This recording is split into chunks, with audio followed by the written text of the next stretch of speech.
تیرے آزاد بندوں کی نہ یہ دنیا نہ وہ دنیا، یہاں مرنے کی پابندی وہاں جینے کی پابندی۔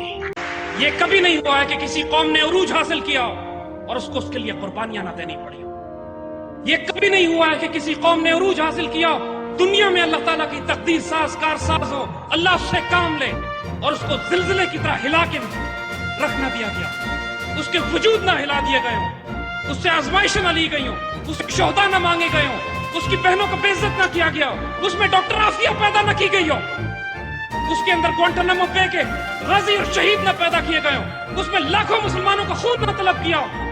کبھی کسی مسلمان قوم کو اس نے عزت نہیں دی جب تک وہ قوم شہادت پر آمادہ نہیں ہوئی۔ ہم تاریخ کے اس دور میں پیدا ہوئے ہیں، یہ وہی دور ہے جس دور میں سلطان صلاح الدین ایوبی کے آس پاس رہنے والی مسلمان ملت تھی۔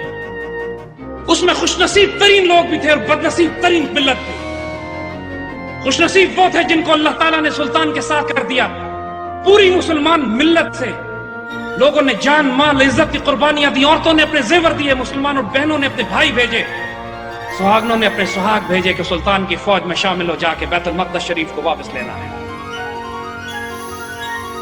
اور بد نصیب وہ تھے جنہوں نے اس وقت بھی سلطان صلاح الدین کی مخالفت کی۔ امت کو آج وہی آزمائش ہے کہ جو مسلمان ملت کو اس وقت درپیش تھی جب خلافت عباسیہ کو ختم کر کے مسلمان ملت بغیر قیادت کے پورا بغداد شہر جس کو آگ لگا کے پھینک دیا گیا، 15 لاکھ مسلمان بغداد میں ایک ہفتے میں شہید کیے گئے، ہماری کتابوں کو دریا برد کر دیا گیا، ایک طویل عرصے تک دریائے دجلہ سیاہ رنگ کا بہتا رہا کہ دریا کے اندر کتابوں کی سیاہی نکل کر پورے دریا کو سیاہ کر رہی تھی۔ اس سے زیادہ تاریخ لمحے امت کی تاریخ میں کبھی نہیں آئے، لیکن اس کے باوجود امت اٹھتی، اللہ خلافت عثمانیہ کو پیدا کرتا ہے، عثمانی ترک امت کی عزت اور آبرو کی حفاظت کرتے ہیں، قسطنطنیہ کو فتح کرتے ہیں حضور کی حدیث کے مطابق، اور 400 سال تک ترک تلواریں امت کی آبرو کی حفاظت کرتی ہیں۔ آخر میں جب ترک بھی اپنی ذمہ داریوں سے غافل ہوتے ہیں تو خلافت کی ابا چاک کر ڈالتے ہیں، خلافت کو توڑتے ہیں۔ اقبال نے بڑے دکھ سے رنج سے جس پر کہا تھا، چاک کر دی ترک نادا نے خلافت کی قبا، اپنوں کی سادگی بھی دیکھ اوروں کی عیاری بھی دیکھ۔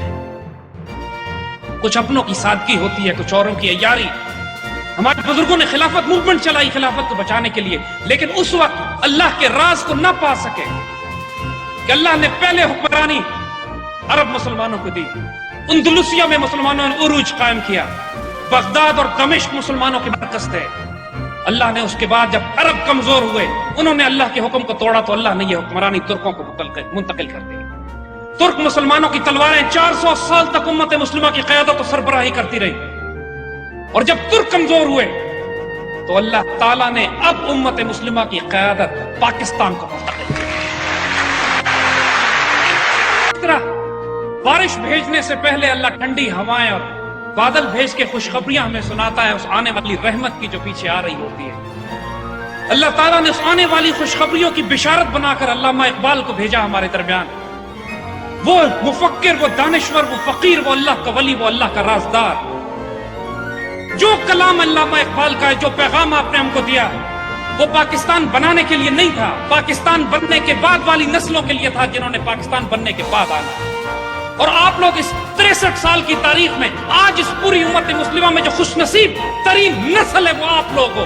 The entire doctrine of Iqbal, the entire vision, wisdom and message and mission of Iqbal is to know yourself who you are، اپنے آپ کو جانو۔ علامہ اقبال کو پڑھو، realize this, what destiny awaits you۔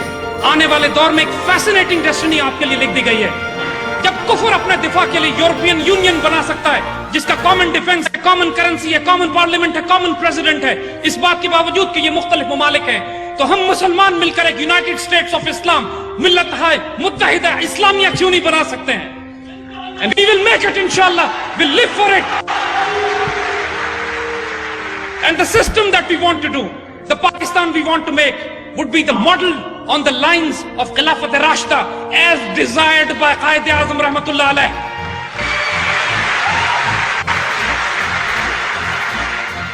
We want to build Pakistan جہاں پہ لوگ زکات لے کر پھریں گے اور کوئی زکات لینے والا نہیں ہوگا انشاءاللہ۔